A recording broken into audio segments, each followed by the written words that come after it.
শুভ সকাল বন্ধুরা, তোমরা সবাই কেমন আছো? রাখির বাসার নতুন একটা ব্লগে তোমাদের অনেকটা স্বাগত জানাই। দুদিন ছুটির পর আবার একটা কর্মমুখর দিন শুরু হয়ে গেল, তাই সকাল সকালই চলে আসলাম রান্নাঘরে। এখন বাজে 5:45, উঠেছি বেশ কিছুক্ষণ আগে, কারণ সানভি বেরোবে 6:30টার মধ্যে স্কুল। তো ওদের টিফিন বানাতে আমি রান্নাঘরে চলে এসেছি। দুজনের টিফিন হবে দু রকম, একজন নেবে রুটি আলু মরিচ আর ছেলেকে দেবো ম্যাগি। কারণ ও রুটি আলু মরিচটা হয়তো ঠিকঠাক করে খেয়ে আসতে পারবে না, ওই জন্যই আমি ওকে ম্যাগিটা দেবো। তো সানভি ঘরে রেডি হচ্ছে, এখনও গোপুসোনা ঘুম থেকে ওঠেনি, যেহেতু সানভি 6:30টায় বেরোবে, তো উঠে রেডি হচ্ছে। ও চলে যাওয়ার পরই ছেলেকে তুলে ওকে রেডি করে স্কুলে পাঠাবো। ওরা স্কুলে চলে যাওয়ার পরই আমি আদার্স কাজগুলো করতে পারবো, যেমন স্নান করা, পুজো দেওয়া। তো যথারীতি ওদের টিফিন রেডি, এই যে রুটি আর আলু মরিচ করে দিয়েছি সানভিকে, আর ছেলে নিয়ে যাবে ম্যাগিটাও আমার হয়ে গেছে।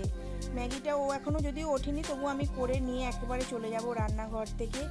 এরপর সানভিও রেডি হয়ে গেছে, ও এবার স্কুলে বেরিয়ে পড়বে। তো চলে গেল আমার সানভি স্কুলে। এবার গোপুসোনাকেও তুলে রেডি করে একেবারে স্কুলে পাঠিয়ে দিচ্ছি। ও দেখো, প্রথমে উঠে যেতে চাইছিল না, তারপর ওর মুডটা ফ্রেশ হয়ে গেছে, ও যেতে চাইছে। ও প্রতিদিনই এরকমই করে, প্রথমে বলে যাবো না, ঘুম পাচ্ছে, তারপর যথারীতি ও চলে যায়। ও চলে যাওয়ার পরই আমি সোজা চলে গেছিলাম ঠাকুর ঘরে।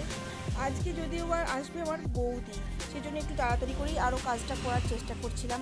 এই যে দেখছো নানা রকম ফুল, এই ফুল আমাকে আমার পাশের বাড়ির বৌদিই দেয়। তো সবাইকে, সমস্ত ঠাকুরকে আমার পুজো দেওয়া হয়ে গেছে, ভোগ দেওয়া হয়ে গেছে। তারপর সোজা চলে আসবো আমি রান্নাঘরে।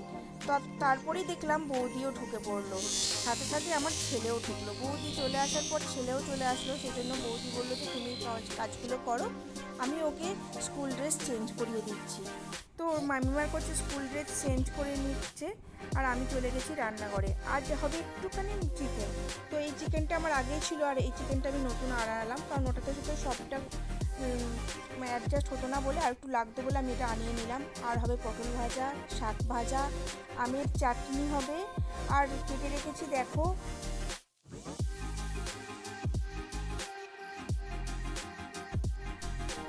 ক্যাপসিকাম, আদা রসুন টমেটো পেঁয়াজ কুচি, সমস্তটাই কুচি রেখেছি। এগুলো রেখেছিলাম মাংসর জন্য।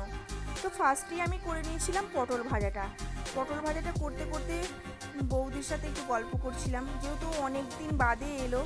তো বৌদি ক্যামেরার সামনে আসতে চাইছিল না, তাই একটু ওকে, ও আনইজি ফিল করছিল বলে ওকে আর দেখালাম না। তো যথারীতি আমার পটল ভাজাটা হয়ে গেছে। এবার ভেজে নেব আমি শাকটা।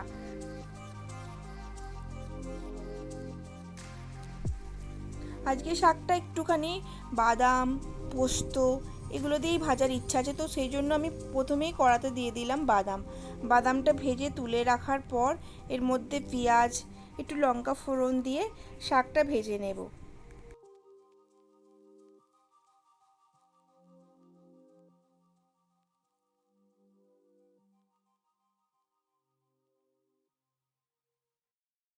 তো সেই মতো আমি কড়াতে শুকনো লঙ্কা ফোড়ন দিয়ে দিলাম, তারপর একটুখানি পেঁয়াজ দিয়ে দিয়েছিলাম। সেটা একটুখানি ভাজা ভাজা মতো হয়ে আসলে আমি শাকটা দিয়ে দেব।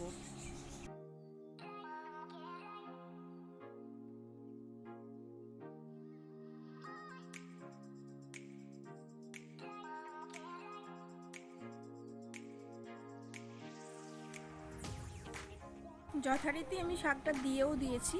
এবার শাকটা দিয়ে ভাজা ভাজা করে নেব, শাক ভাজা যেমন হয় আর কি, এটা আর কি নতুন করে বলবো। তো এই সময় আমরা বাইরে বসে বেশ কিছুক্ষণ রান্না করতে করতে গল্প করছিলাম। বৌদি যেহেতু অনেক দিন বাদে আসলো, কারণ প্রায় বহুদিনই আসে না, 1-1.5 মাস হয়ে গেল আসেইনি, তারও বেশি হবে হয়তো।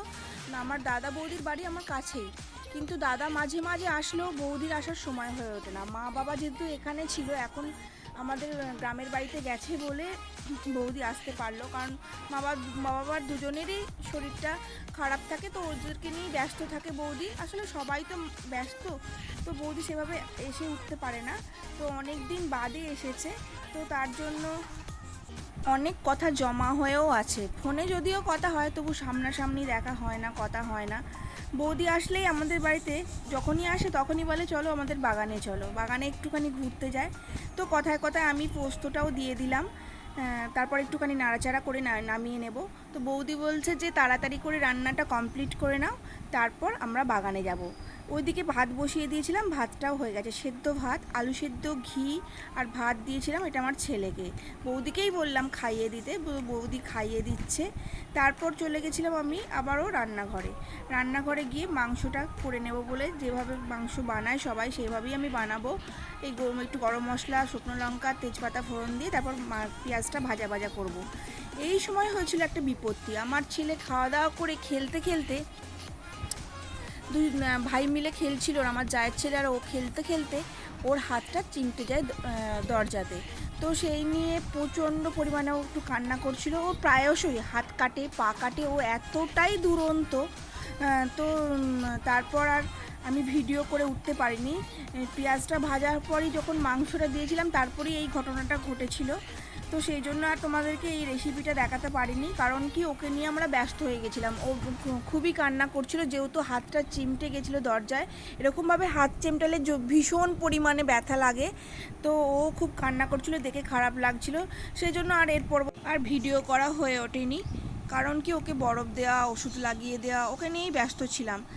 আমি যেহেতু পেঁয়াজটা ভেজে নিয়েছিলাম, তার আগে আমি একটু মাংসটা ভেজেও রেখেছিলাম, সেটা তোমাদের সাথে শেয়ার করা হয়নি। পেঁয়াজটা ভাজার পর আমি মাংসটা ভালো করে ভেজে নিয়েছি পেঁয়াজের সাথে। তারপর আদা, রসুন, টমেটো, লঙ্কা, হলুদ, লবণ, স্বাদ মতো সামান্য চিনির দানা আর দিয়েছিলাম কাঁচা লঙ্কা, এগুলো দিয়ে কষাতে শুরু করে দিয়েছিলাম। তারপর আর এইটুকুনি জাস্ট রেসিপিটা তোমরা দেখতে পাবে, বা এরপরে আর কিছু দেখা যাবে না, কারণ আর তারপরে ভিডিও আমার হয়ে ওঠেনি। তারপর সোজা চলে গেছিলাম ওকে শান্ত করে রান্নাঘর পরিষ্কার করতে। আমার রান্নাবান্না সব শেষ হয়ে গেছিলো। আমি এবার রান্নাঘরটা মুছিয়ে পরিষ্কার করে নিয়ে আর একবার স্নান করে নেব। স্নান করে নিয়ে বাগানে যাব। তো বাগানে যাওয়ার আগে শানবি বলল যে মা কাঁচামিঠে আমগুলো রয়েছে, মাইমা এসছে, একটুখানি কাটো। মাইমা আসার পর তো কিছুই খাইনি, কারণ মাইমা বললো যে আমি ভাত খেয়ে এসেছি। তো এই জন্য কাঁচামিঠে আম আর সবেদা ছিল, ওটা কেটে খাওয়ার পর আমরা চলে গেছিলাম বাগানে।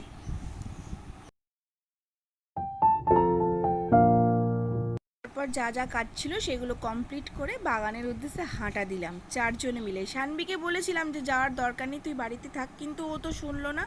ও বললো না আমি একটু সাইকেলটা নিয়ে যাব, সাইকেল চালাবো। তো বাগানে চলে এসেছি।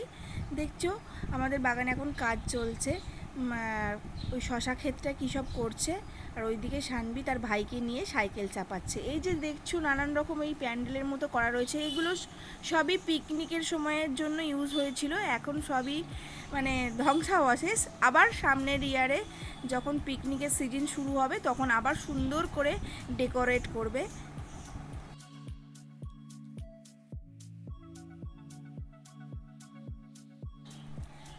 এবারে যেহেতু আমের ফলন খুবই কম, তবুও বাগানে আসবো আর আম কুড়াবো না, এটা কখনো হয়? বৌদি যতই না ক্যামেরার সামনে আসতে চাক, তবু আমি এটা ক্যামেরা বন্দি করে নিয়েছি। ওর এক্সপ্রেশনটা দেখলেই বুঝতে পারবে। একটা আম কুড়িয়েও খুবই খুশি। তারপর সোজা চলে গেছিলাম, ওরা সবাই মিলে চলে গেল ওরা দোলনা চাপতে। তো ওরা দোলনা চাপছিল আর আমি একটু একটু করে দোল দিচ্ছিলাম আর ভিডিও করছিলাম। আর শানবিকে ওর বাবা বলছে যে তুই সাইকেল নিয়ে ঘুরতেই থাক, ঘুরতেই থাক। কেন কি এখনও ওর বাবাই ওকে স্কুলে নিয়ে আসে। সাইকেলটা যদি আরও ভালো করে চাপা শিখে যায় তো এবার সাইকেলে করেই যাবে। আমরা ওকে এখনও ছাড়ি না, কারণ আমাদের তো মেন রোডের ওপরেই বাড়িটা, তো এত গাড়ি যাতায়াত করে, সেহেতু ওই জন্য ওর বাবাই যাতায়াত দিয়ে আসে। সামনের বছর থেকেও সাইকেল নিয়েই পড়তে বা স্কুলে যাবে। তারপর কথা বলতে বলতে দেখো সোজা আমরা চলে আসলাম আমাদের পুকুরের পাড়ে। সেখানে এই দেখো এখানে পুকুরের পাড়ে এই যে যাওয়ার জায়গাটা করেছে, এখানটায় ছবি তোলার জন্য পারফেক্ট। আর এই মাছগুলো দেখো কেমন কিলবিল করছে, চারিদিকে শুধু সবুজ আর সবুজ। এখানটায় আসলে মনটা খুবই ভরে ওঠে। তো এই জন্য বৌদি বলল আজকে যেহেতু রোদের তেজ কমও রয়েছে আর খুব হাওয়াও দিচ্ছে, এখানে অনেকক্ষণ বসবো, তারপরে বাড়ি যাব। তো যথারীতি আমরা বসেছি, ছবি তুলছি। আর দেখো গাছগুলো কেমন ফাঁকা, আম হয়ে ঝুললে কত সুন্দর দেখতে লাগতো, আর কতটা হাওয়া দিচ্ছে, গাছের পাতাগুলো নড়ছে, সেটা দেখলেই বুঝতে পারবে। এত সুন্দর পরিবেশটা ছিল, তো মানে সমস্ত ক্লান্তি সমস্ত কিছু দূর হয়ে গেছিলো। আর যেহেতু ওরা বাড়িতে খেলতেও পায় না, তাই ওরা খেলাধুলা করছিল দুই ভাই বোনে। সানবিকে না নিয়ে গেলে হয়তো আফসোসই হতো, কারণ আমি ভেবেছিলাম যে ও একটুখানি স্কুল থেকে এসছে, পড়ে নিক, আবার বিকালবেলা তো টিউশন আছে, তো সেই হিসাবেই আমি ওকে নিয়ে যেতে চাইছিলাম না। তারপর কথায় কথায় ধূপধাপ করে অল্প গাছে আম হলো, বেশ কয়েকটা আমরা আমও কুড়িয়ে নিলাম। তো যথারীতি সেখান থেকে বাড়ি চলে এসেছি। আমার মেনুটা আরেকবার শেয়ার করে নিই। এই যে ফাইনাল লুক: মাংস, শাক ভাজা, পটল ভাজা, আমের চাটনি আর স্যালাড। তারপর অনেকটা সময় পেরিয়ে গেছিলো, আমাদের খেতেও দেরি হয়ে গেছিলো যেহেতু বাগানে গেলাম। তাই সানবিকে আর আমার গোপুসোনাকে আগে দিয়ে দিলাম খাবারটা, তারপর আমরা খাবো। রায়া তখনও বাগান থেকে ফেরেনি, ও ফিরলে আমরা খেতে বসবো। এই সময় আমার একটা পার্সেল এসেছিলো, দেখো, যেটা আমার সত্যি খুব কাজের জিনিস হয়েছে। কারণ কি, আমি হাতে ধরে ধরে ভিডিও করতে খুব অসুবিধা হচ্ছে, এটা দিয়ে আমি ভালোই করতে পারবো। তারপর আমরা খাওয়া দাওয়া করে বিকালবেলায় আমসত্ত্বটা তুলে নিয়েছিলাম, যেটা কাল রোদে শুকোতে দিয়েছিলাম। আমসত্ত্বটা ভীষণ পরিমাণে ভালো হয়েছে, খুব সফট হয়েছে আর খুব ট্রান্সপারেন্টও হয়েছে। তারপর সেই আমসত্ত্বটাকে আমরা ছুরির সাহায্যে কেটে নেব। এতটাই নরম ছিল, একটু তুলতে গিয়ে দেখো ছিঁড়েও গেল। তো যে আজকে রোদের পরিমাণটা যেহেতু কালকের মতো ছিল না, তবুও আমসত্ত্বটা বেশ ভালো হয়েছে, এত সুন্দর হয়েছে। তোমরা এইভাবে করে দেখো, দারুণ খেতে হয়েছে। টক মিষ্টি একটা ফ্লেভার রয়েছে, হালকা সাথে গোলমরিচের ঝালও রয়েছে, দারুণ দারুণ। তোমরা এটা একবার ট্রাই করে অবশ্যই জানিও কেমন হয়েছে খেতে রেসিপিটি। আর এটা যদি তোমরা অন্যভাবে করে থাকো সেটাও আমাকে জানিও। এই হলো আমার ফাইনাল লুক। তো আজকের মতো চলো, টাটা, বাই। আজকের ব্লগটা কেমন হয়েছে অবশ্যই জানিও। যদি তোমাদের ভালো লাগে, তোমাদের মনে একটু জায়গা করে নিতে পারি, লাইক, কমেন্ট অ্যান্ড সাবস্ক্রাইব করে দিতে ভুলো না। সবাই ভালো থেকো, দেখা হচ্ছে নতুন ব্লগে।